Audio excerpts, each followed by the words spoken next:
Hi, everyone, and welcome to our session today. I have the privilege of introducing Professor Campbell to you. Horace G. Campbell holds a joint professorship in the Department of African American Studies in the Department of Political Science at Syracuse University. His most recent book is Global NATO and the Catastrophic Failure in Libya, Lessons for Africa in the Forging of African Unity. His most well-known book, Rasta and Resistance, From Marcus Garvey to Walter Rodney, is going through its 8th printing and has been translated into French, Spanish, Turkish, and Italian. He has also authored Barack Obama and 21st Century Politics, a Revolutionary Moment in the USA, as well as Reclaiming Zimbabwe, the Exhaustion of the Patriarchal Model of Liberation. From 2016 to 2018, he has served as a distinguished Kwame Nkrumah Chair at the Institute of African Studies at the University of Ghana. Welcome, Professor Campbell. The floor is yours.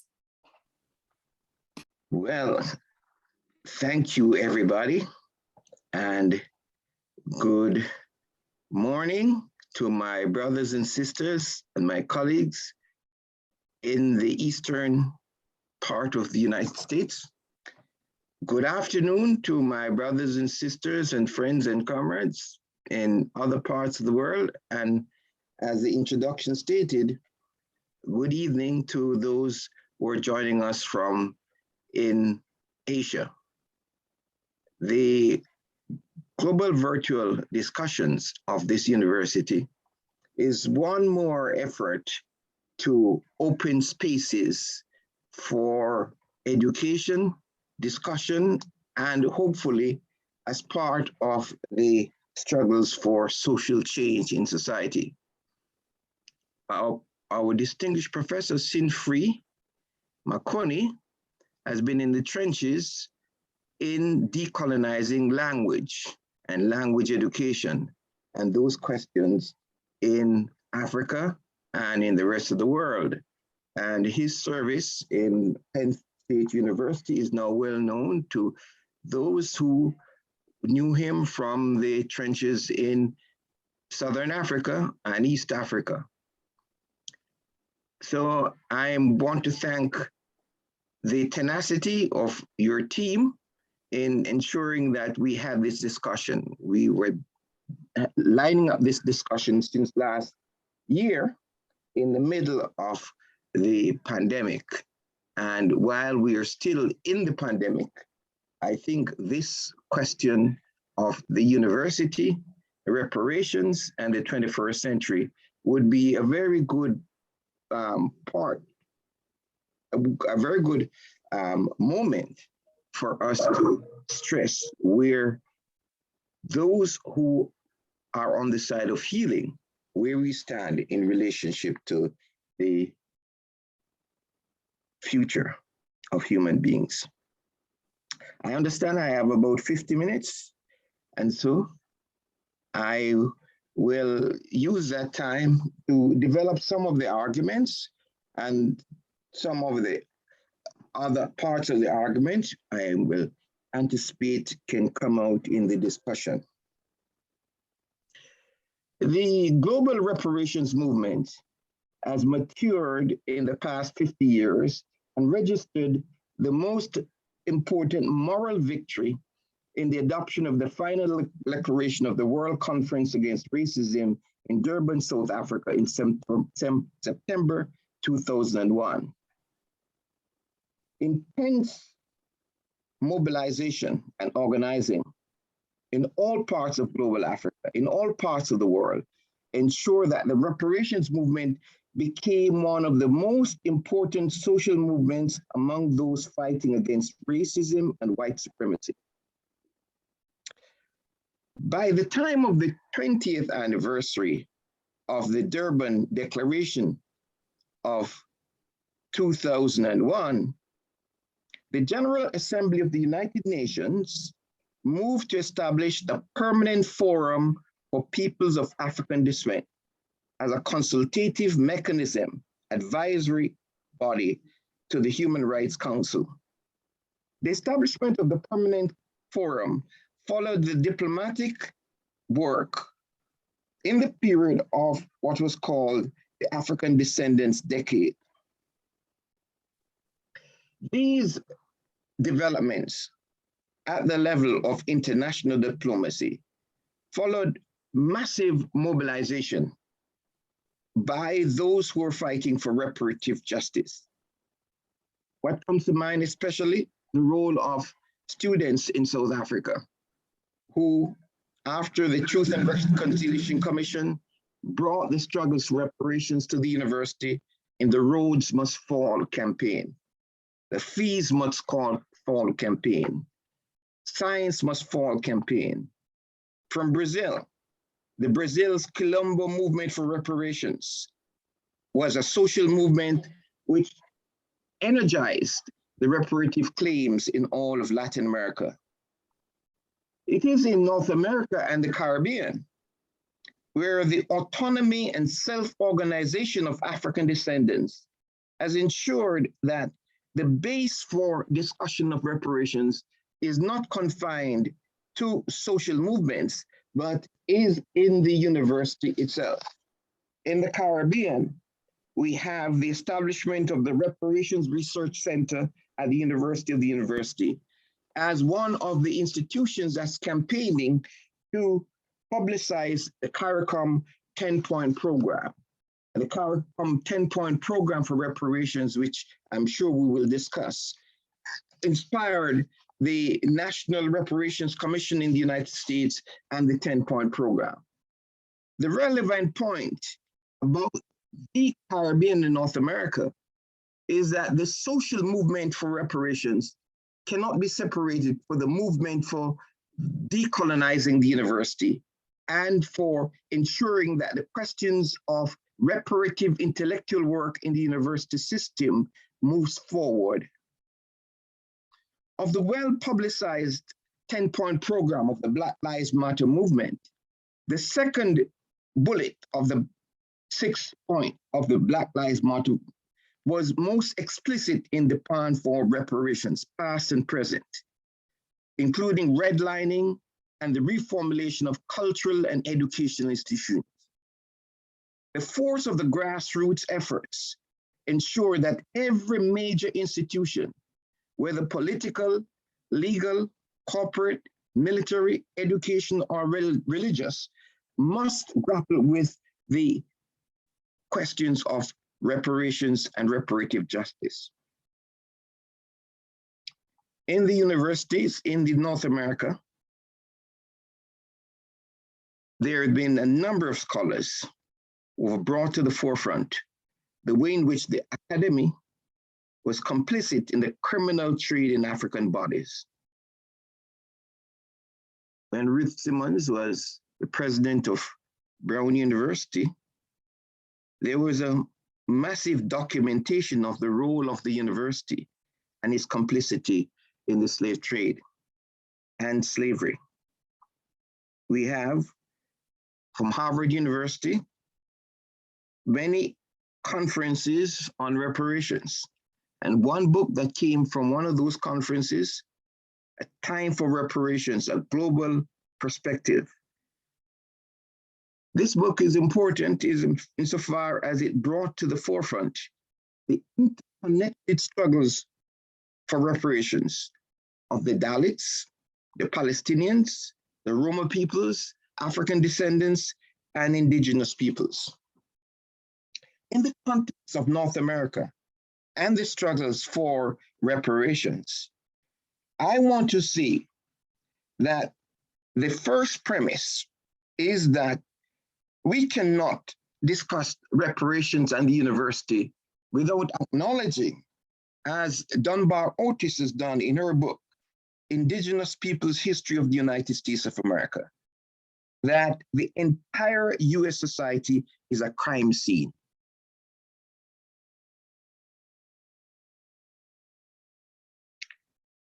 Because in the history of the United States of America remains the historical seeds of genocide. Such seeds are yet to be analyzed and accepted as seeds of genocide and expropriation. Rather, they are interpreted as seeds of progress and modernization.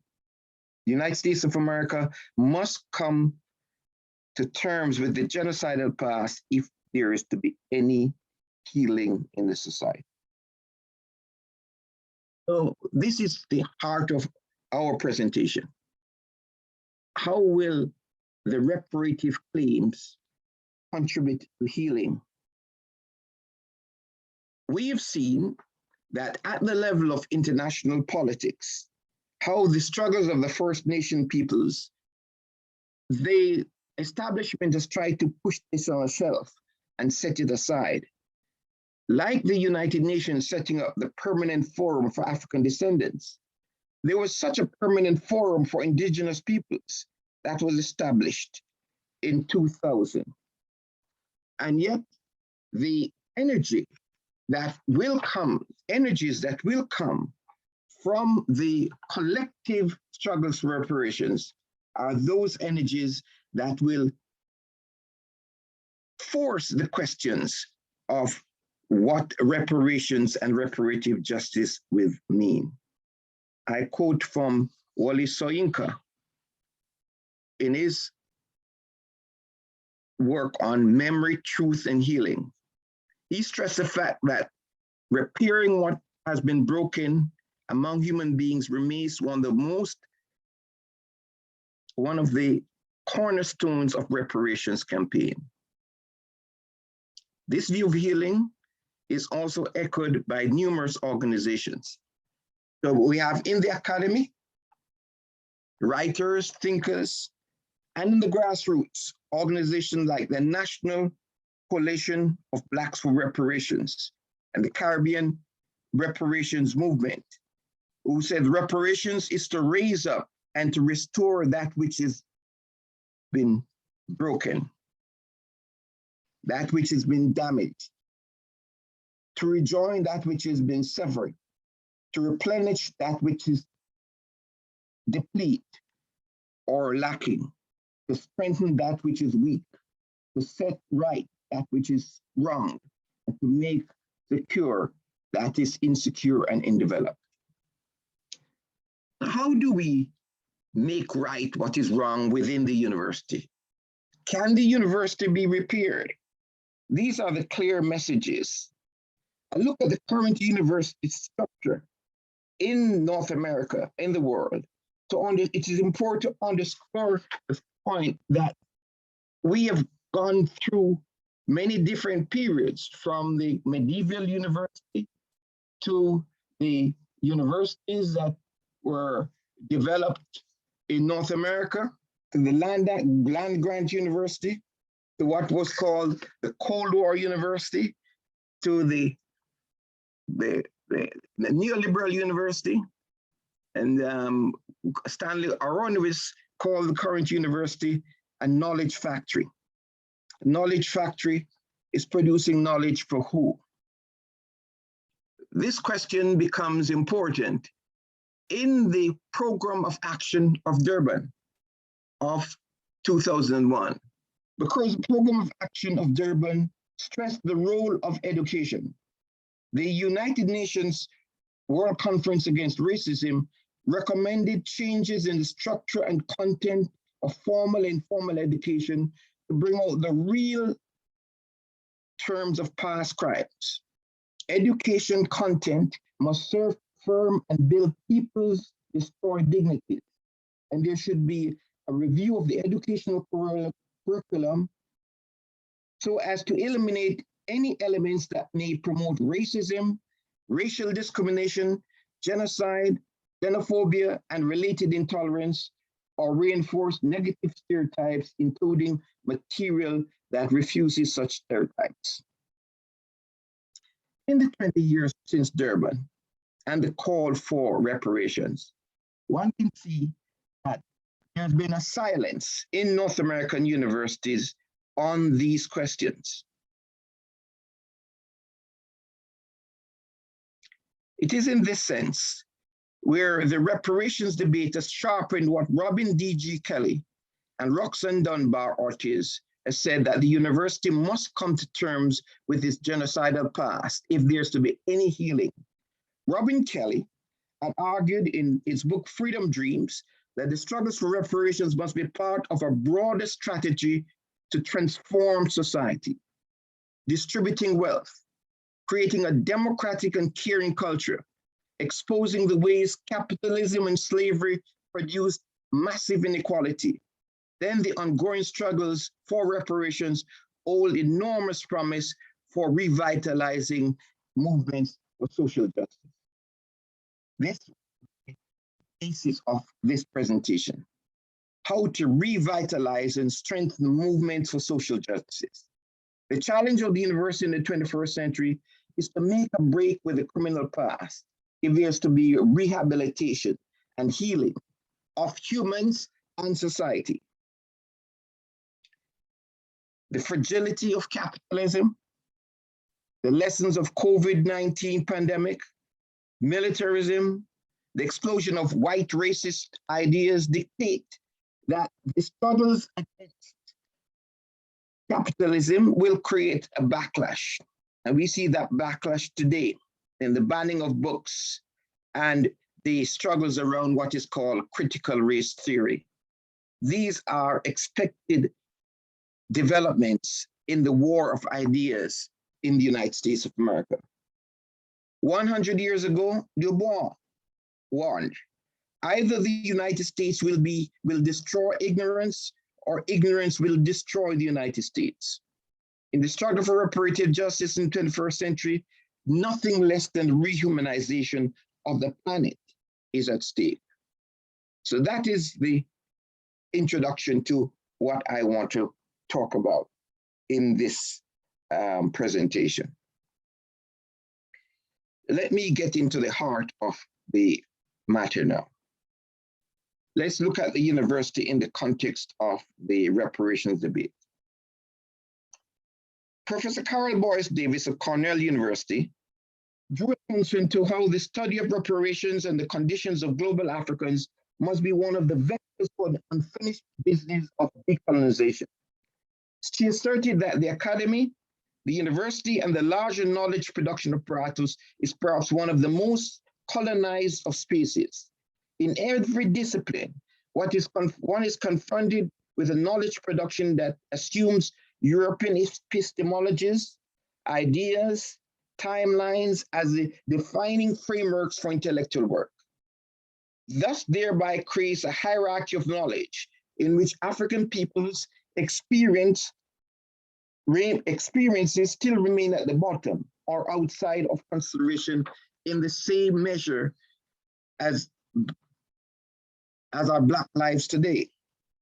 This observation on decolonizing the university takes as a starting point the evolution of the current global institutions of higher learning from the era of the medieval Europe to the current university.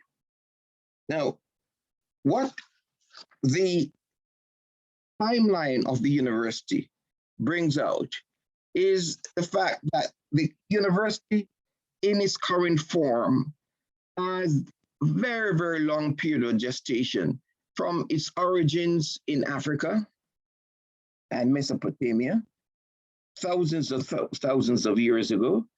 And universities in Western Europe do not usually acknowledge their intellectual debt to the African university. And Europeans traveled to Africa and the Islamic world to study those who translated the texts of African and Islamic scholarship for 500 years. The new concept of the university that developed in the transatlantic slave trade is what would be very central for discussion of the university today. Craig Wilder, in his book, Ivory and Ebony, argues that academia was central to the development of scientific racism. Pseudoscience meant to establish development of scientific racism. Pseudoscience meant to provide the inferiority of certain racial groups that would serve as a pretext for enslavement. So the university that we're talking about today is a modern university in North America and Western Europe that were the spaces for dehumanizing. For dehumanizing them, you can actually make their presence unremarkable, Wilder said. Though through a kind of comedy and lampooning, there are barbaric figures that no one needed to take care of. Now, this debate on the universe usually excludes the major scientific and technological contribution that were made by the university that comes out of the transatlantic slave trade. The example of the relationship between hydrodynamics and how hydrodynamics made it possible for humanity to move to greater breakthroughs in shipbuilding and the physics of hydrodynamics, not usually discussed in discussion on reparations and the university. And the book by the Swedish scholar, The Slave Ship, Fredensburg, books on the whole question of how shipbuilding and the physics that went behind the changes in shipbuilding would be major areas of studies and research in the discussion on reparations. Similarly, in the study of mathematics, Sam Anderson pointed out the interconnection between scientific method of Newton and the convergence of two thinkers who brought calculus to humanity. Calculus offered more accurate ways of measuring. Calculus came into being at the time of the transatlantic slave trade. Similarly, in the selling book by Dava Sovel, Longitude, this book popularized the scientific discoveries that led to the understanding of longitude. What was not said in this book by Dana Sobel was the way in which the money that financed the research on longitude came from those who were involved in the transatlantic slave trade because of so many ships that were getting lost and they were losing their money. So the examples in science, in physics, in mathematics is all replicated in medicine. The work of Harriet Washington, Medical Apartheid, the dark history of medical experimentation on Black Americans from colonial times to the present, brought to the forefront the criminal experimentation on Black bodies and indigenous people. What has been going on in Nazi Germany with Joseph Mengele, and what the international community called crimes against humanity in Germany was at the same time going on in the United States in universities. And that question of experimentation and the criminal activities of the medical schools is not a historical question.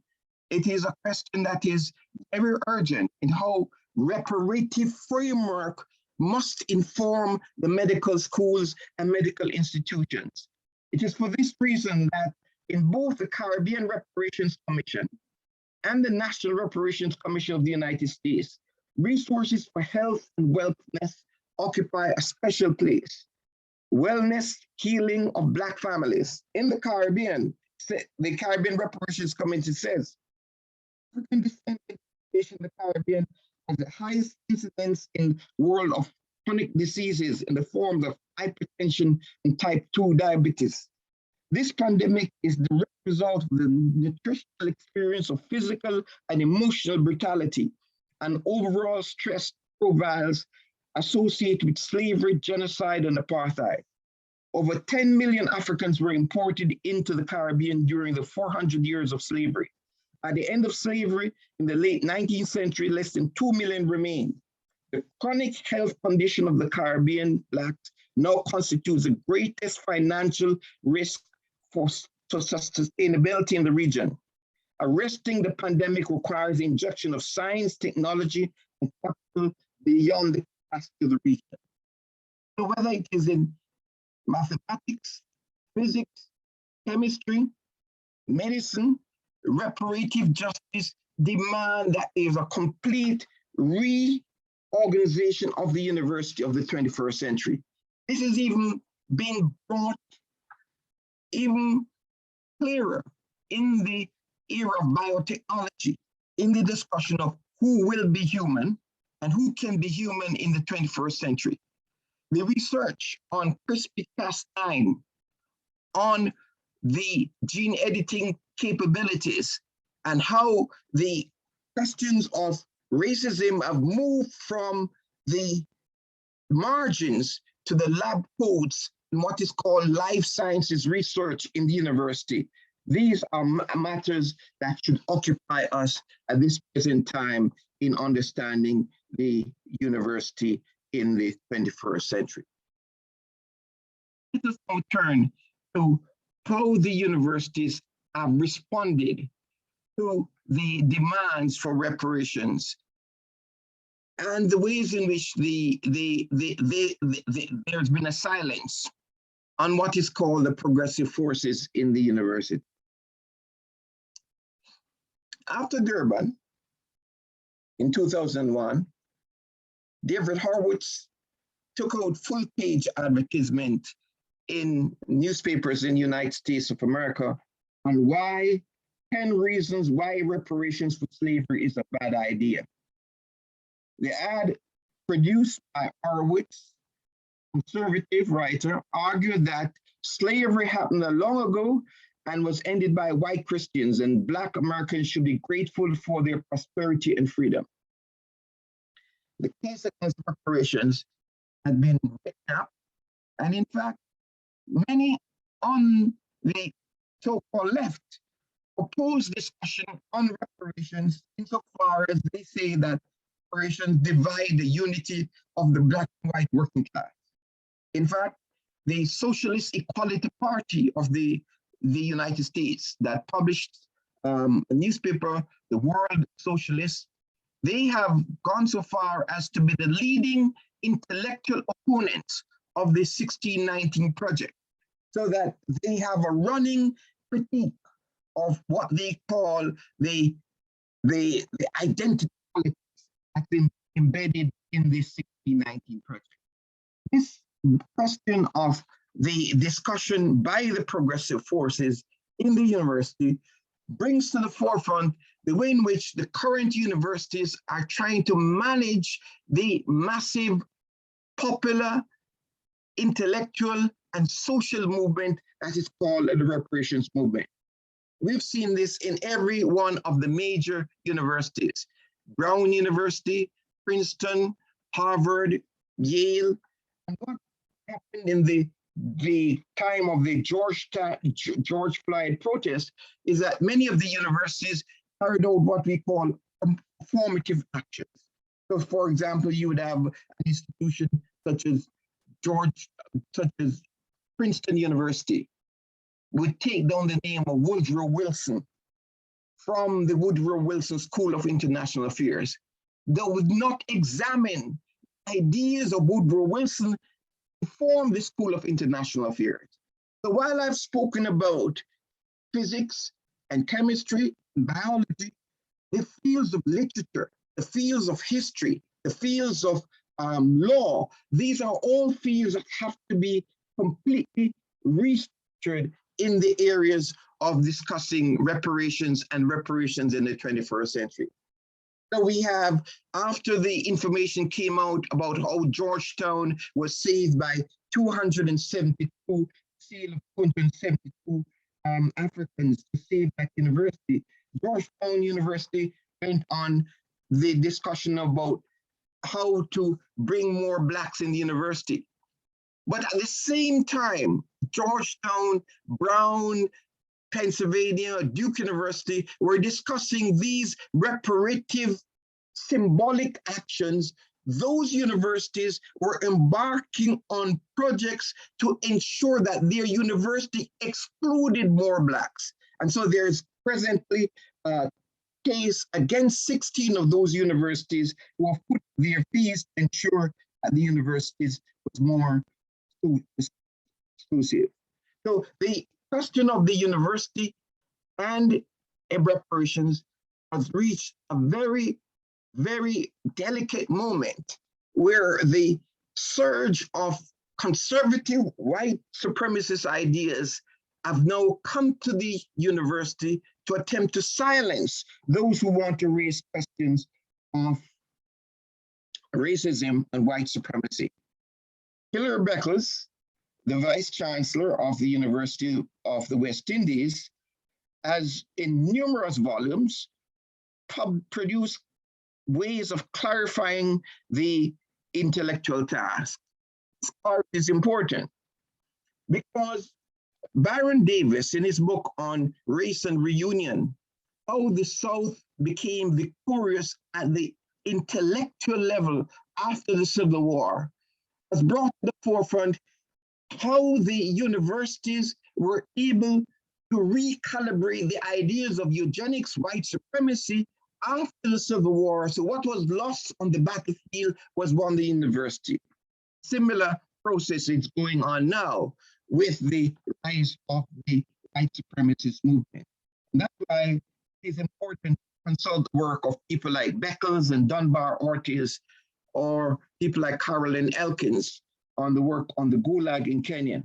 As Beckles says, everywhere professors, priests, and pundits rose and wrote in the support of enslavement, placed their private and institutional money behind their mouths in manuscripts, and celebrated the profit of humans and genes.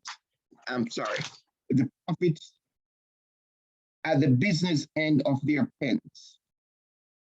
Prominent academics, both as footloose freelancers and as tenured administrators, academics, alongside other collegial caretakers, included philosophical and financial support for slavery in their arguments about the institutional sustainability of universities. They provided pedagogical rationalizations for enslavement and sought significant endowments to enable universities to serve investors. As enslavers, college administration and professors built the colonial and national higher education agenda upon a legal platform of property rights to enslave Africans. The point that we must underscore is that the university today must hold the line against the rise of the white supremacist ideas, the ideas of eugenics, and the dehumanization.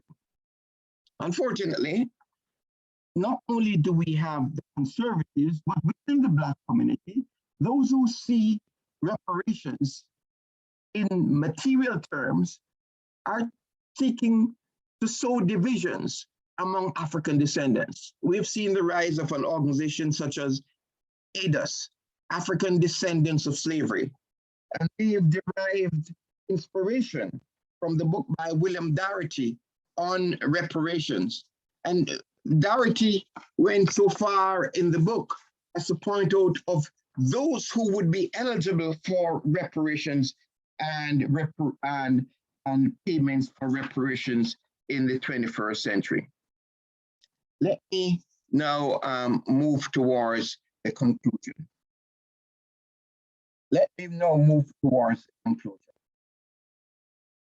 As we said earlier, the movement of the young people, the movement of the Black Lives Matter movement,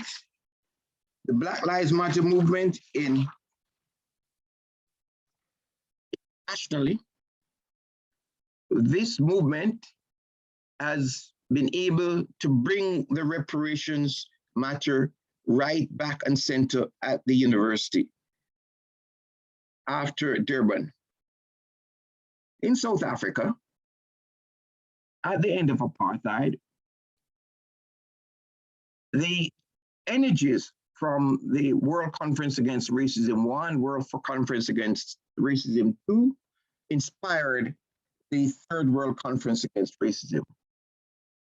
International capital spent more than $1 billion to ensure that the matters of racism, xenophobia, white supremacy were diverted from discussing from the university and university curriculum. In fact, Truth and Reconciliation Commission, which was a very important institution in truth-telling, sidelined the question of reparations in South Africa. And so what international capital did was to raise the question of reconciliation and to raise the question of reconciliation as if reconciliation could be possible without the military defeat of white racism in the battlefield in South Africa. So it devolved, as I would, at the point of repeating myself, it devolved to students in the Rhodes Must Fall campaign, whether it's in Europe or whether it is in Africa, whether it is in museums, as in the Royal Museum of Central Africa and the museums that have stolen the hundreds and millions of artifacts of Africa. The question of reparations cannot be taken away from the global struggles against white supremacy. After the explosions of the George Floyd, the same institutions in the United States of America have sought to manage this reparations question. The lawmakers themselves have tried to manage this. And what they've done is what we have in Herbert Marcuse called repressive tolerance, so that the legal efforts to bring reparations before the Congress of the United States, the John Conyers bill, which is called H.R. 40, has been floundering for more than 20 years. And after the risings of 2020, when there was the proposal for the George Floyd bill and to bring the reparations question back to the United States Congress, we have seen that the United States is found wanting. But more importantly, what one has to see that this is not taking place in a vacuum, that there are vested interests in white supremacy, in occupation, in genocidal politics that support the dumbing down of the question of the university. In the context of the United States and the Durban discussions last year, the State of Israel worked with the United States government to say that discussions about reparations and questions of reparative justice for the Palestinian people is actually anti-Semitism. So the Israeli state set something called Institute for the Study of Contemporary Anti-Semitism. This Institute for the Contemporary Study of Anti-Semitism has been very active. And before Jeffrey Epstein passed away, we don't know whether it was suicide or murder in his cell. The forces around Epstein and the former Prime Minister of Israel were patrons of this Institute for the Study of Contemporary Anti-Semitism. And they are spending tons and tons of money in historical Black universities to ensure that they divert attention from the questions of reparations and reparative justice in the 21st century. So our concentration must be to bring out the claims for the rehumanization of persons and the rehumanization of the planet.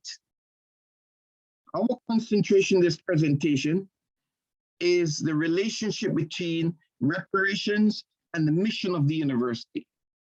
If the university is guided by the morals and ethics of hyena-type capitalism, it will not be possible to break with the celebration of genocide and move to an era of human solidarity and cooperation. The clarification of the evolution of racial capitalism and the reality that there is only one kind of capitalism that is based on white supremacy and genocide is what is needed. Other societies will seek to emulate the experiences of accumulation, but the experiences of 19th and 20th century capitalism point to the centrality of capitalism, capitalist competition, and war. So the reparations debate is bringing about a war of ideas. What will it take to move from the war of ideas to actual physical confrontation? The insurrection of January 6th, 2021, point to a direction of where the war of ideas is heading in the United States of America.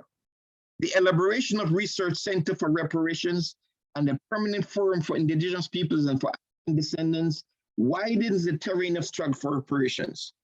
Robin Kelly noted 10 years ago that by looking at the reparations campaign in the United States as a social movement, we discovered that it was never entirely or even primarily about money.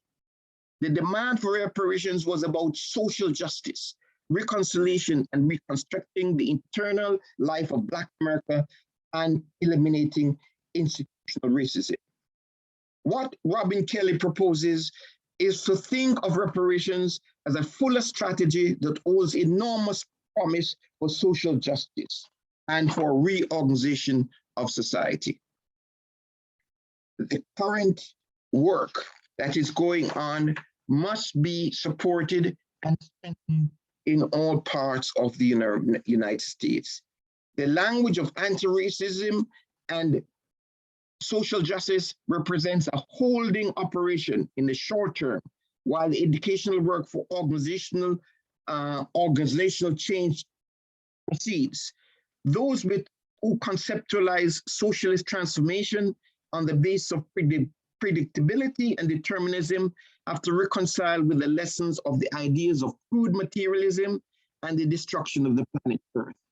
The destruction of the planet Earth brings the reparations movement for enslavement to the question of repair of the planet Earth. In that sense, the reparations movement is multifaceted, and it is a right to document the call for an apology and to ensure that there's compensation. It is now time for an offensive to be able to rethink the task of social reconstruction in the 21st century. I think I will stop there so that we can have more time for discussion and comments. Thank you very much, Campbell. We'll now hand over to Sinfree for his comments and questions to you. Okay, thank you very much, Professor Campbell. First of all, thank you for coming, and then for a very fascinating talk. I want to focus on a number of key ideas, but before I do that, let me just ask a very broad question.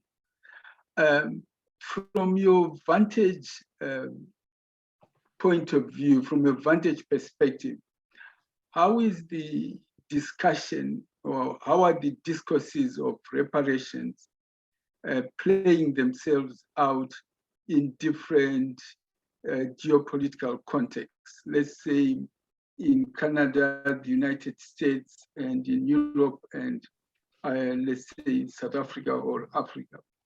Are they different features that are beginning to emerge in your mind about the reparations discussions in those different parts of the globe? Thank you. Thank you. Let me start with Africa. Mm-hmm. In the run-up to the Durban conference, there was the Organization of African Unity Eminent Persons Group on Reparations. Mm-hmm. And the OAU Eminent Persons Group on Reparations involved many distinguished Africans, such as Professor Jaye, mm-hmm. Samir Amin, Ali Mazrui, and Dudley Thompson from the Caribbean. And the Eminent Persons Group had raised the level of reparations and reparative justice until the patron, Chief Abiola, died mysteriously in 1993.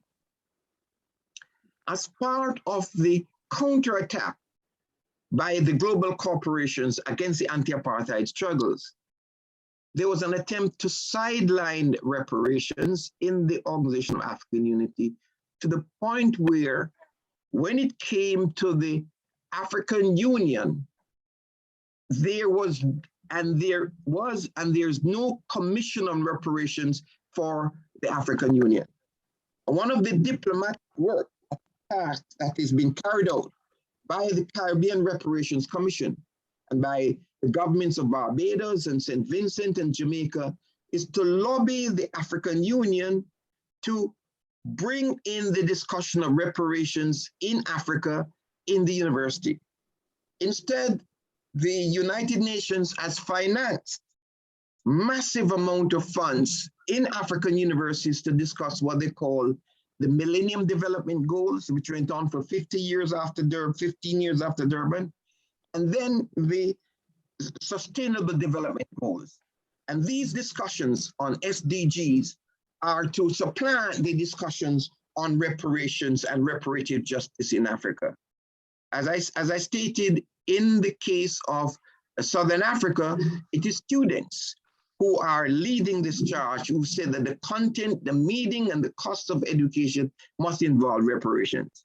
And those of us who are involved in this relating to the police violence in the United States of America, lobbied human rights organizations in Africa to embrace the linkages with about police reform and to the linkages between Black law students in the United States, because we have a vibrant organization called the Black Law Students Association across the United States, and to link them up with Black law students in Africa, so that we should be merging the resources of students and thinkers in North America, the Caribbean, and Latin America. In Europe, we have had a similar push in the Black Lives Matter movement in Europe. We saw in Oxford University, and there's a book called Roads Must Fall. Patricia Daly, she had a chapter in this book, Reparations in the Space of the University in the wave of Roads Must Fall. The struggle for decolonize the racist heart of empire. That's a book that was edited in 2018. So in Europe, we have universities that are doing performative acts. And one of the big questions of reparations in Europe is the complicity of European institutions and European museums in the theft and the distortion of African realities.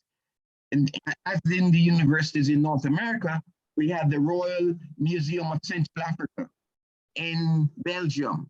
After the publication of the book King Leopold's Ghost about the genocide of 10 million people in the Congo, there was a restructuring of the Royal Museum of Central Africa. And the museums and universities in Europe are seeking to respond to the global reparations claim, but they cannot respond because they cannot respond to the ideas about Eurocentrism and the place of white supremacy and white superiority in Europe. The same thing is going on in Canada and the United States of America. In Canada, we have seen recently the reparations movement among the indigenous peoples, and that has brought the question of reparations to the center of the universities in Canada. I want to recommend to all those who are on this book by Dunbar Ortiz, called The Indigenous Peoples' History of the United States of America. This book, I believe, is central to any discussion in North America on reparations, because she's argued that the entire North American continent is a crime scene. And I work in Syracuse University, and we have a community organization called the Pan-African Community of Central New York. We had a community meeting about Black liberation, and we tried to collaborate and we work with the Onondaga Nation, who have been put aside from their land. And the grandmother who spoke at our event, she recoiled from using the term reparation, because among the First Nation peoples, they want to talk about restoration. What has happened to the burial grounds? What has happened to the ideas of their spiritual being and their existence? And so I believe that those four African descendants in North America have to have some humility in relation to the First Nation peoples, in understanding how collective reparations must call for some change in the entire political and educational structure. The place where the reparations movement have the greatest potential in the short run is in Latin America, Caribbean, and Central America. And as I pointed out, the Colombo movement in Brazil and the Caribbean Reparations Commission are two sides of a major effort is going on in Latin America and the Caribbean. So there's a robust global reparations movement, and the effort of the Permanent Forum of the United Nations for African Descendants is to contain this, as they thought that they have contained the indigenous people's struggles by putting up a permanent commission and putting it on a shelf, and to erode from it its political and social content. Thank you very much. Let me ask a follow-up question, just at a level of conceptual clarity and politics a bit. In the argument that you are developing at the moment about reparations, are you saying that in some contexts, reparations were preempted by reconciliation? Is it a valid argument, for example, for me to say that in the Zimbabwean case, for example, the informal reconciliation between the white and the black communities made it difficult for reparations to take place? In other words, how are these concepts related to each other? Issues about reparations, issues about reconciliation. These are concepts that involve political struggle. Yes, yes. You cannot discuss these concepts outside of the context of struggle. Yes. After the passing of Desmond Tutu early this year, the global media focused on Desmond Tutu as an image of a reconciliator. Yes. And his role as reconciliation, and to separate his role in truth and reconciliation from his role as an anti-apartheid fighter inside of the church, and to put the church at the forefront of the discussion of racism and white supremacy. And the same thing is going on, that the debate about reconciliation in Southern Africa did not come out of the blue. So, for example, in the case of Zimbabwe, and I should state very clearly, there could have been no talk of reconciliation without a military defeat of the forces of white supremacy in Zimbabwe and South Africa. So reconciliation had to be taken up context. But the reconciliation was to ensure that the debates about the ideas of white supremacy, the ideas of eugenics, domination over nature, private property, the ideas of John Locke, individualism, that those ideas would be the mobilizing ideas on which the society. And that is why in the discussion on the reparations and university, I have pointed out the role of the scientists at physics, chemistry, mathematics. We could go on at great length about the role of John Locke and the ideas of individual and individual liberty. In Zimbabwe, in the political science department of the University of Zimbabwe, those who were talking about land reclamation and reparations wanted to talk about it in the context of private property for a class of Blacks, not for the mass of Black people in South Africa and Zimbabwe. And that's why I agree with Robin Kelly that you cannot separate reparations from discussions about social justice. Okay. Let me give over to Bassett because there are a number of questions, but I want to put on the spot Julia Suarez-Crabb because she writes about healing. Julia, what's your response to this? About how is, are they in Denmark, for example, are there discussions about reparations, or how is the academic reaction to discussions about reparations in Denmark? Yeah, thank you very much, Simfree, and also Professor Horace Campbell. I've been listening and thinking a lot along the lines of what, in terms of feeding the discussion and how these issues also can be addressed here. And as Simfree mentioned, I am in Denmark, where we, there is people have this idea that Denmark is such a kind of peaceful and tolerant country. So I should just mention that there is we have a lot of increasing problems by, for example, the government implementing racism through the laws, kind of in many different ways, but through citizenship laws, through also the kind of city organization, making visiting, what they call visiting zones, where people can be stopped and searched, etc. And at the same time, we're having, the war of ideas that you also mentioned in a bit here as well.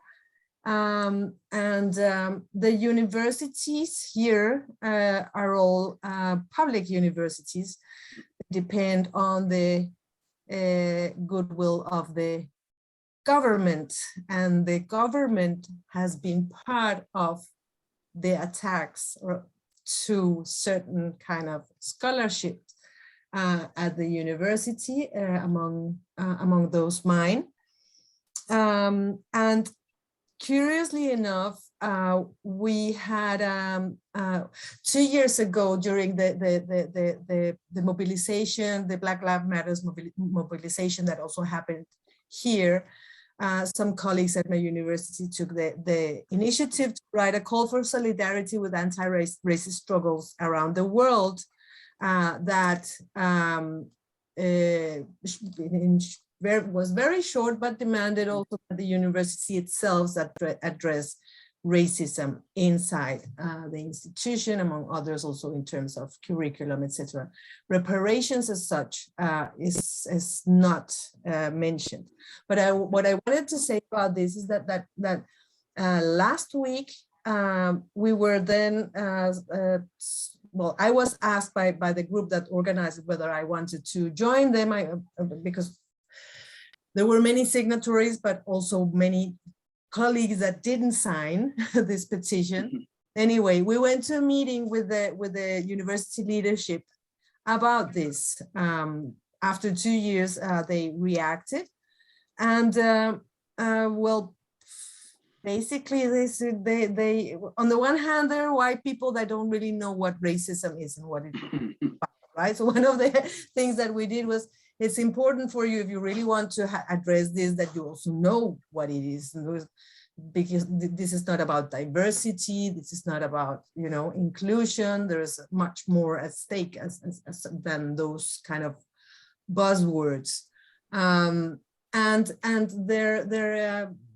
But that was kind of their idea that they couldn't really do anything because the university was also kind of being under scrutiny by the government, etc., etc. And it's, this is I mentioned this because there is also among colleagues, at least, a very strong belief in the university itself as kind of changing magically without struggle. So I think and the university here is very white. I mean, we don't have, I think we have, very, very little people of color in tenured positions, in kind of non-permanent positions. And the conversations are stronger outside the university. So in that sense, it is similar to perhaps Latin America. Yeah, but I mean, we're in this issue. I wanted to ask you, actually, if I can, in this conversation, I'll ask you about what is the kind of the relationship or the conversation in the U.S. between the abolitionist movement and the reparation movement. Yes, that was a reply. I'm sorry.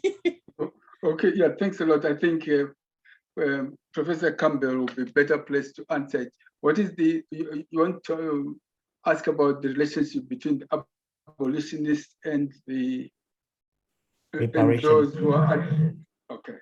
Yeah, let me hand over to Professor Campbell. Yes, let me thank Julia for her intervention and to say that the Danish side of the struggle for reparative education is very important. Recently, in the past 4 or 5 years, there was the excavation of a Danish slave ship off the coast of Costa Rica. And this excavation of the Danish slave ship brought together scholars from Denmark and brought together African leaders and the Costa Rican Black community in an effort to discuss what was the impact of this slave ship on the peoples of the region. And I would recommend to Julia that this work on slave ships, that people in computer science, in oceanography, people in different branches of the sciences in the universities in Denmark can make very important contributions to the global work. There is a website in North America called the Slave Voyages. And this is a consortium of different researchers who are trying to put together information how to rehabilitate people in the context of enslavement. So I would recommend to her that there's this work going on and that in the university in Denmark, it's important to raise the question of colonialism. Those from the Caribbean understand the role of Denmark in the colonial project in the Caribbean. On the question of abolitionism in the United States of America, there is a direct relationship between the reparations movement and the abolitionist movement. The radical abolitionists in the United States of America can be distinguished, like in the time of the Civil War, between the abolitionists who want to use legislative measures and legal measures from those who want to abolish prisons and to reconceptualize policing and surveillance in the 21st century, and how the university is complicit in these things. And so the abolitionist movement is very strong. And so you have the people doing work on prisons, doing work on police killings, doing work on reparations.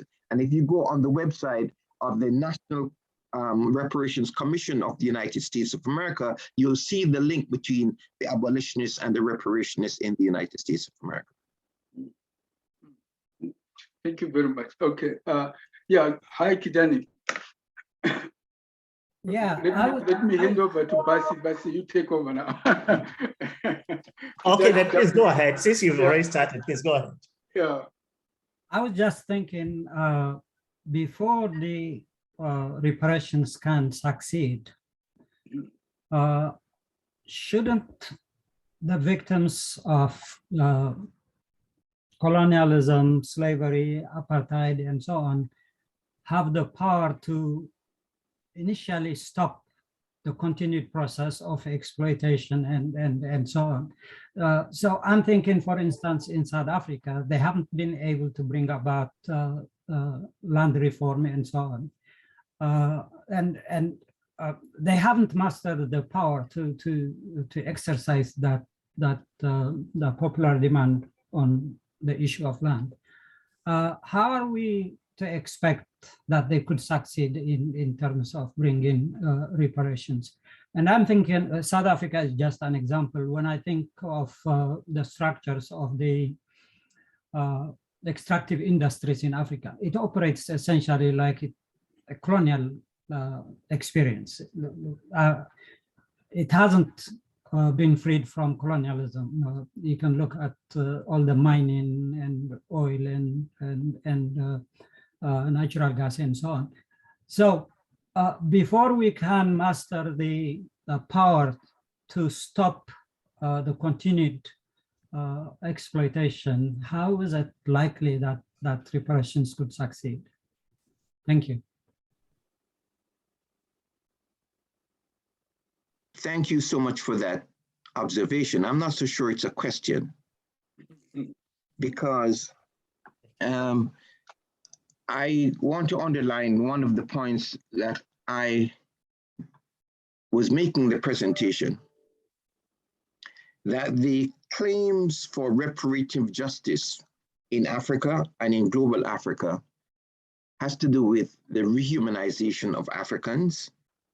And in that sense, it must take to task the entire educational system. The reparative claims in Africa are not historical, they are contemporary. What is being done, as you said, in the extractive industries in Africa, what is being done in mining, what is being done in polluting, dumping toxic waste in Africa, these are all areas of engagement, political engagement, areas of research, areas of advocacy, and areas of political change. But we cannot do this outside of the work that has to be done in places such as African Studies in Penn State University. Let me use the example of Kenya. The struggles over reparations for the Land and Freedom Army brought about the exposure of what was called the Hanslow Papers. The Hanslow Papers were those historical documents that related to the criminal activities of the British in Kenya against the Kenyan people. Now, Caroline Elkins in her work, and she's one of the editors on this book on the reparations in the university today, supported the Kenyan peoples who were fighting for reparations. And yet in the university in Kenya, the way in which the scholars who are motivated by ethnic ideas turn the ideas of reparations into struggle for one ethnic group against another ethnic group. So we as scholars also have to question ourselves in relationship to what we do to perpetuate the ideas of Eurocentrism that divides Africa and justify the dehumanization. So I would agree with you that past in the African university, they're actually much easier because the African universities are in spaces where the Africans can take political power, but it means that the power of the people who produce the wealth in Africa must be reflected in the university. The power of African ways of thinking, African ways of knowing, and Sinfrey Makoni is working on one of the most important areas of decolonizing the African university, that is on the question of African languages and the role of African languages in decolonization. Ngugi wa Thiong'o has written quite extensively on this question of African languages and African universities. So the political project that we in the spaces of North American universities must be linked to is how we strengthen the decolonization efforts in Africa as part of our survival within the space of academia in the United States and in the Caribbean.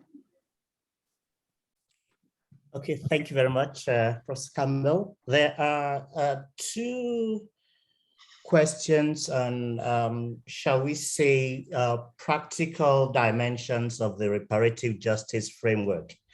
The first from Mada speaks to the question of the curriculum, the syllabus. And Mada asks how central you find an anti-capitalist, anti-racist, and anti-imperialist syllabus, their role in shaping minds that will ultimately transform society. I guess this is against the backdrop of your emphasis on the role of education. And then if I may just tag on a second one from Christine.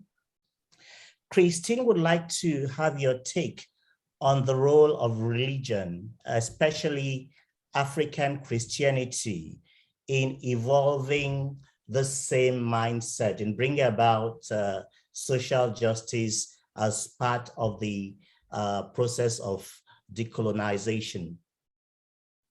Oh, thank you very much.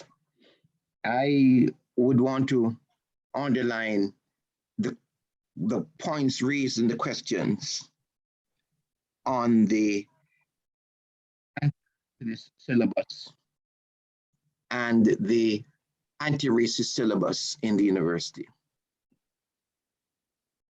The schools of education and the place that designs the syllabuses are under attack. In fact, in many universities, they are questioning, do you need schools of education? Because they're not making money.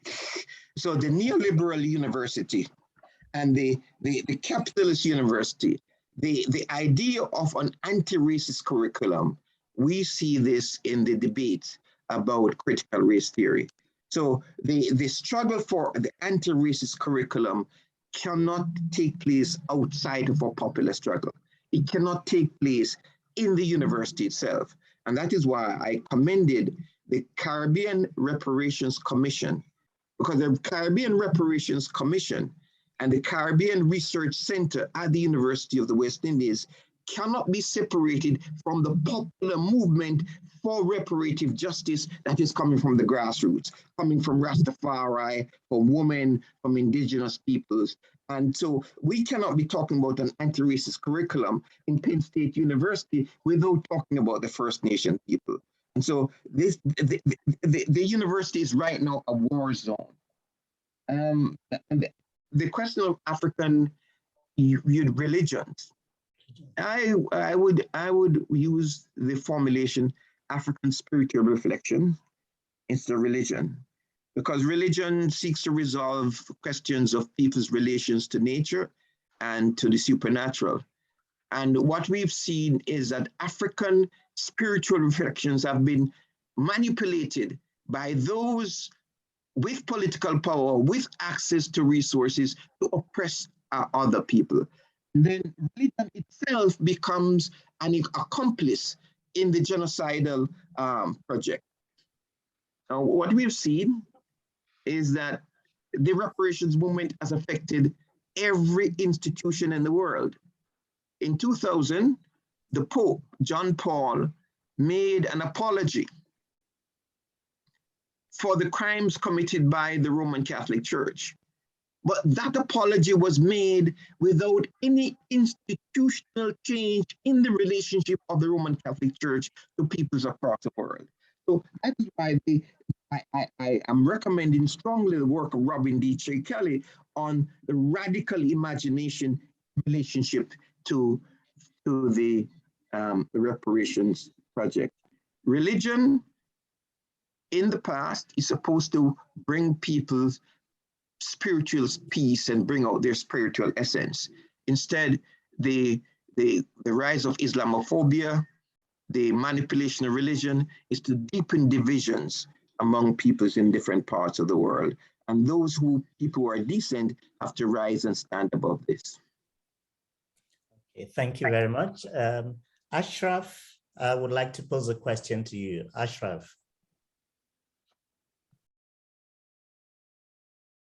Thank you so much for,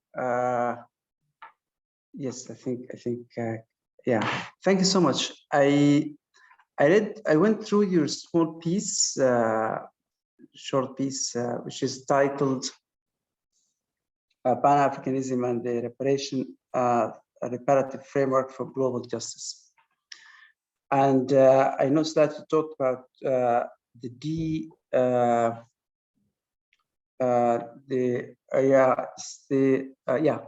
you talked about the BDS. I'm sorry, in your short paper, you talked about you talked about the BDS and the divestment, boycott, divestment, and sanctions. Mm-hmm. You know, the movement, you know, for boycotting, particularly institutions in Israel, because they support the Zionist state and so on. And that includes also the boycotting of universities and so on. So here in this short piece, you said, you know, you saluted actually the phenomenon that progressive, this is what you mentioned, progressive Pan-Africanists support of the BDS. So the first question is, when you say progressive Pan-Africanists, yeah, are there Pan-Africanists who are not progressive? That's the first question. The second point, this short piece, which he wrote, is very recent. It was written a few months ago. So the question is, what's going on now in relation to the BDS, to the boycotting of the Zionist state, particularly from what you call, I'm not going to use the word global African here, but let's say from African states, some African states, and particularly also some states in the Middle East. What's going on now actually is normalization with the Zionist system. So the trend actually is regressing, not going ahead. Sudan, for example, the military regime in Sudan, which is, you know, a negation of the revolutionary dynamics, is normalizing relations with the Zionist system. And you can go, I can add to the list other countries, not just Sudan's own. The Middle East, some of the countries in the Arab world actually has already started during Trump's office, normalizing relation with the Zionist system. This is a note which has to be taken into consideration. I'm going to raise a question, and it involves a critique somehow.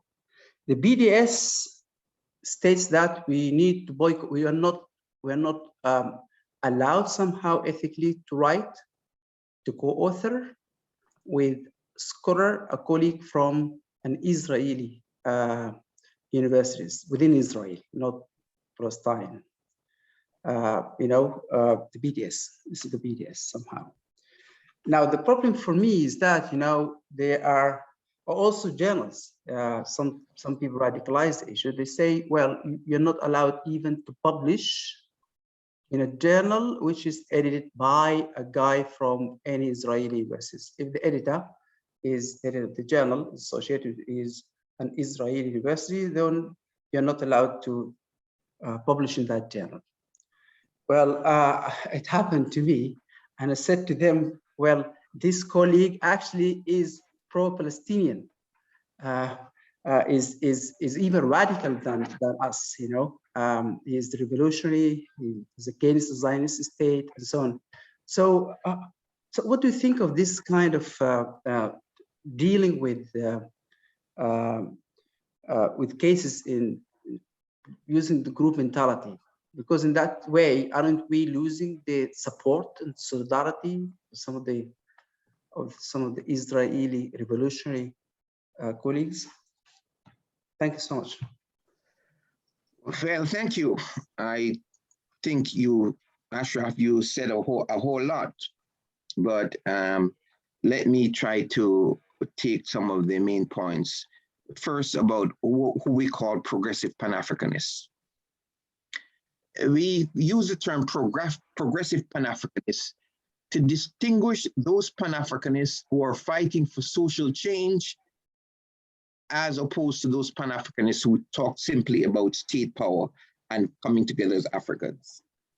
In the state of Ghana, in West Africa, where Kwame Nkrumah had presented the very clear roadmap for the unification of the peoples of Africa, some of the Pan-Africanists in the state seeks to use Pan-Africanism to promote what they call Pan-African tourism.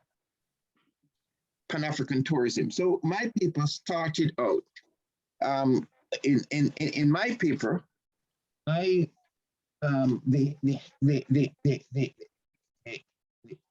program in my paper started out with what is on Elmina Castles.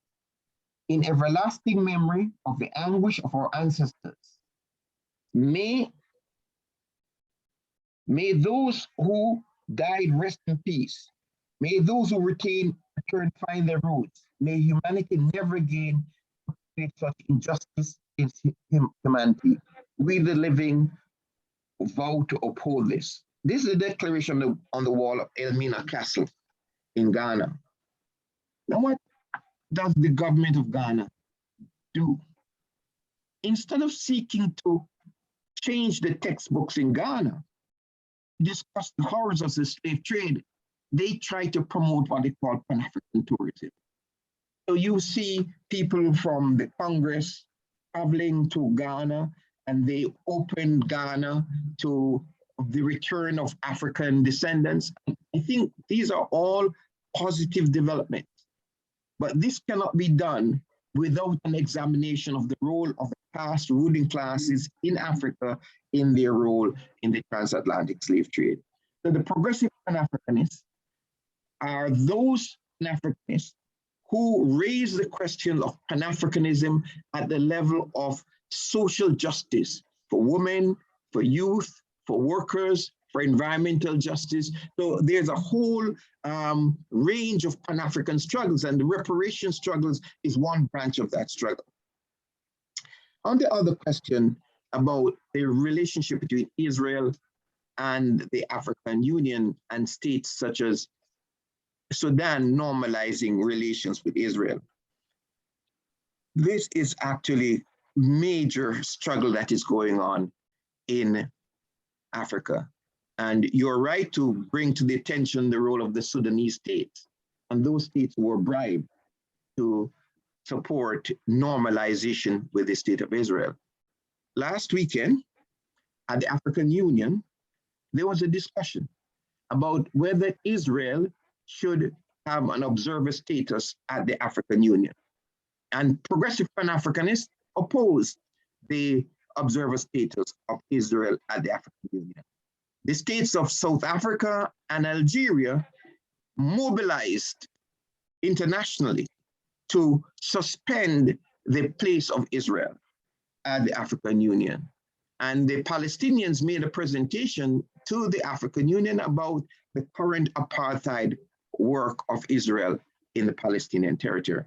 I would bring to the attention of those who are here the recent publications of Amnesty International and Human Rights Watch on Israel as an apartheid state.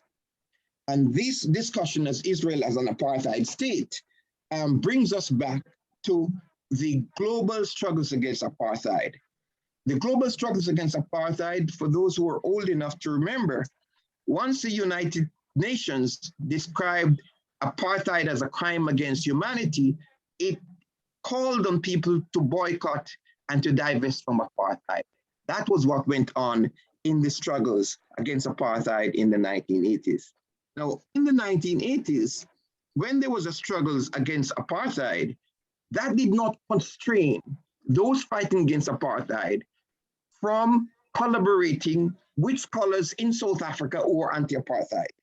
So I don't think that the boycott, investment, and sanctions against Israel constrains collaboration with progressive scholars in Israel, because indeed, as in South Africa, there were South African whites against apartheid, so it is in Israel that there are scholars and social groups in Israel that are against Israeli apartheid. Thank you very much, Professor Campbell. Desmond, the floor is yours. Thank you, Bassi, and thanks, Professor Campbell, for these wise words that I think have far-reaching consequences. I'd like to go back to,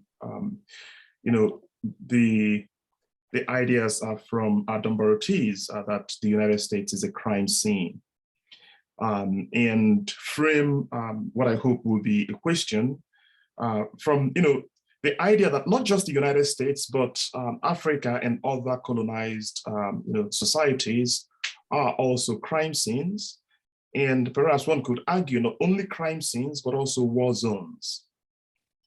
And if one were to depart with that assumption, I think that there is a lesson for me to learn from the role of the nation state in this process.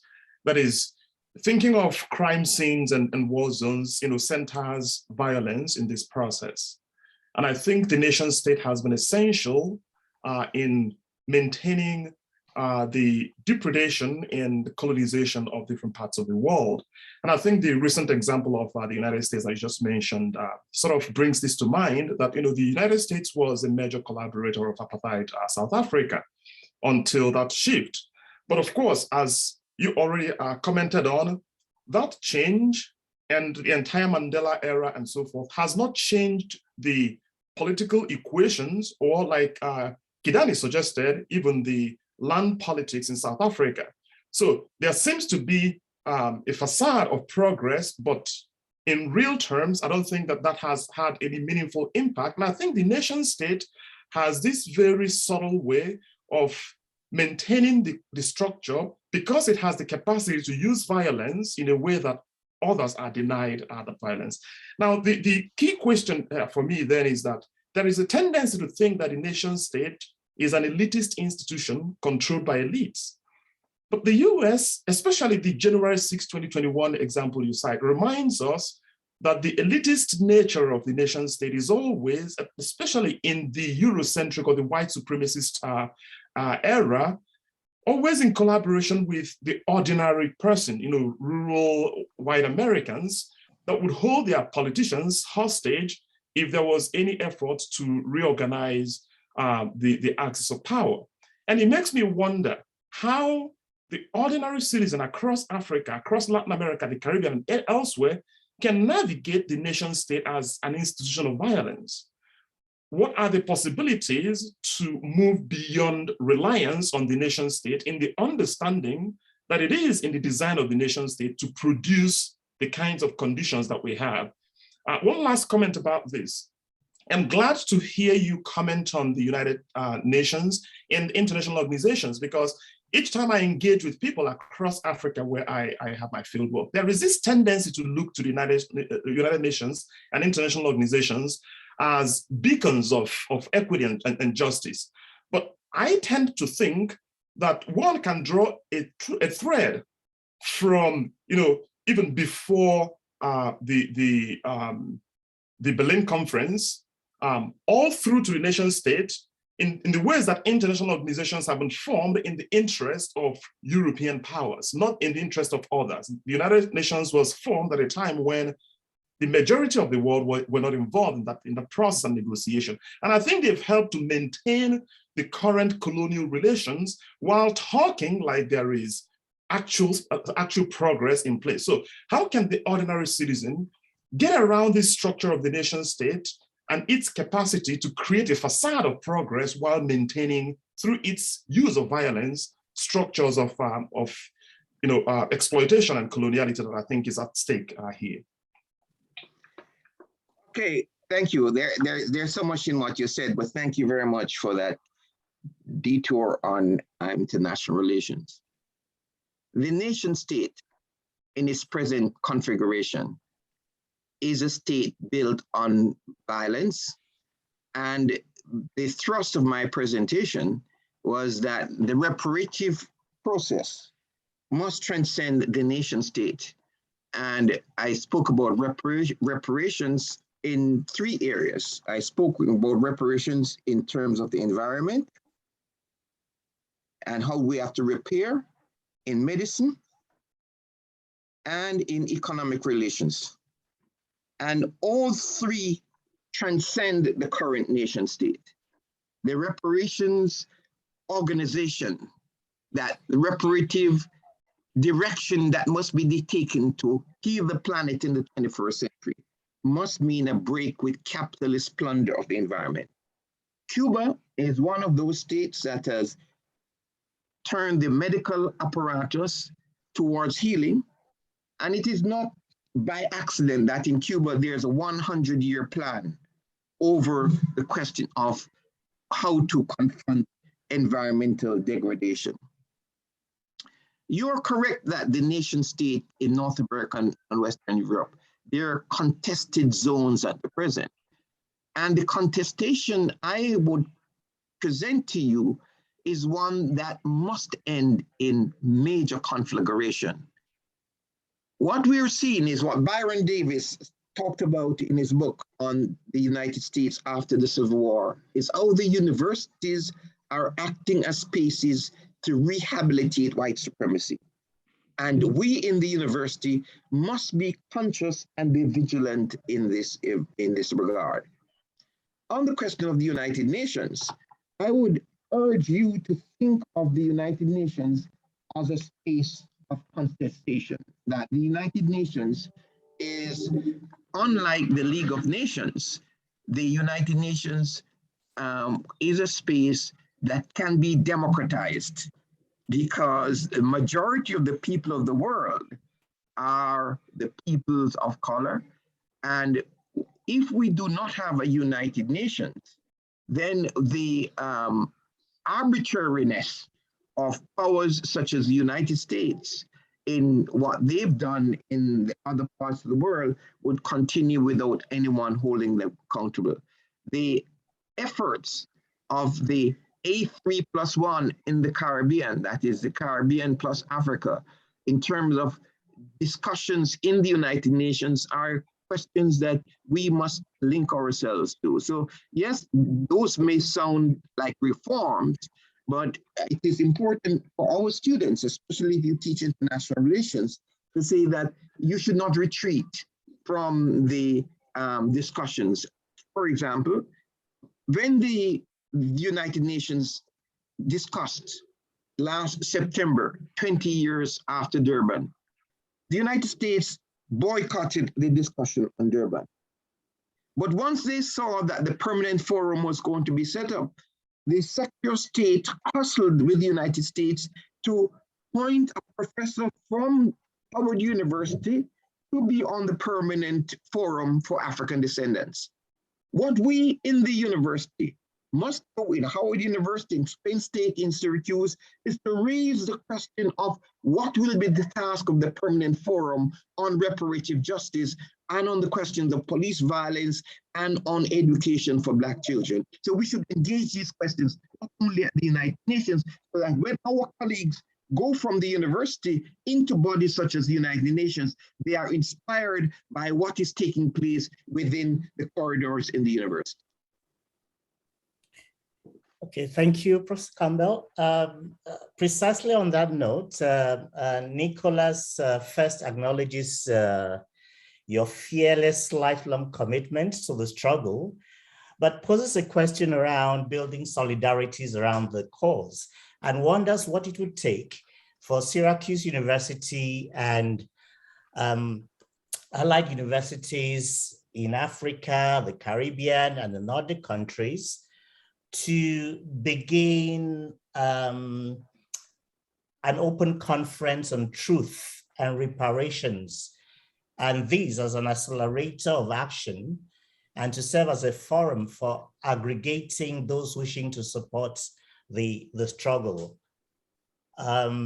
So how do we build a solidarity of universities to support the struggle? What would be your take on that? Well, in the university where I work, we are continuously on the defensive in getting resources, in mobilizing educational opportunities for students. Whereas the corporations, they sponsor professorships and they sponsor those who push the university in a neoliberal direction, who sponsor discussions on sub-Saharan Africa, fighting war and terrorists in Africa, failed states in Africa, and those kinds of shibboleths that dehumanize Africa. I think what we should draw from this discussion today is the possibilities for collaboration between Syracuse, Penn State, Denmark, Southern Africa, in raising the resources to have exchange for training programs, conferences, graduate students within the framework of reparations. I made reference to the Black law students. The former Chief Justice of Kenya, who has written extensively on jurisprudence and how to decolonize the law in Africa. When we had the George Floyd discussion, we were having legal organizations in Africa discussing how to support the struggles in the United States of America. The question is, how can we make this reciprocal? How can we have more resources so that our graduate students from our law schools and our graduate programs go to law schools in Africa and the Caribbean? How do we build the synergy in these areas? And I think this would take us beyond the individual research projects so that our research projects fall within the context of the reparative framework that we're talking about today. Okay, thank you very much, Professor Campbell. Just before I hand over to Sinfree to round up, I'd like to return to the Israel-Palestine issue. I wonder what your take is on, shall we say, the paradox associated with Israel's position on reparative justice for the Palestinians, when Israel itself was a beneficiary of German financial reparations, which was central to the development of infrastructure, the railways and all of that in Israel. Thank you. My take is that the claim for reparations for the people who suffered the Holocaust is just, and one must always support compensation and the bringing out the information on the crimes against humanity carried out by the German state. But the thrust of my presentation was that we should learn from that experience, because what it showed is that compensation in a material form does not change the mindset of those who carried out genocide and crimes against humanity. So that the Israeli state that itself got compensation for crimes against humanity is now labeled by Human Rights Watch and by Amnesty International as an apartheid state. And so when there are claims for compensation in material terms in North America, the thrust of my presentation is that reparations is not simply about writing a check. Reparations is not simply about money. That these are parts of reparations. Reparations must be about social justice, about healing, and about a whole new social system. Thank you very much, Professor Campbell. And on this note, I'll yield the floor back to Sinfree to wrap up. Okay, thank you very much to everybody and to Professor Campbell. Let me just try and look into the future and take seriously what Professor Campbell was saying. The future that I envisage, for example, for African studies, taking into account what Professor Campbell has been talking about, is one way we begin to move away from thinking of individual African studies centers or departments located in different universities, to thinking of African departments or departments in African studies is made up of a constellation of related entities across geographical space. Because once you start thinking of them as a constellation of related institutions across geographical space, it gives you room to create collaboration, let's say, between Penn State and Syracuse, Penn State, and, for example, University of the Western Cape, like we are doing in this project, Penn State and Nelson Mandela University. But the key word there is to shift from seeing your working space as a discrete entity to seeing it much more as a constellation, a group of different entities in which you are all pulling together towards one goal. Because once you see it in those particular terms, then you have got more resources that you can pull from. So, for example, in this particular forum that we have got Chanel from Nelson Mandela University, we've got Basi, and we've got Christine who does a couple of other things, we've got Anissa, so we've got everybody from different parts of the world playing their different roles. And it would not have been possible if this thing was just grounded in one institution.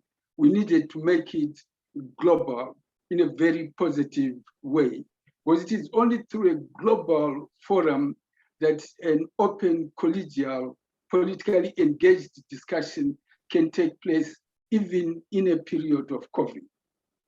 Thank you very much, Professor Campbell. This has been fascinating. Thank you very much to all of you. All right, so just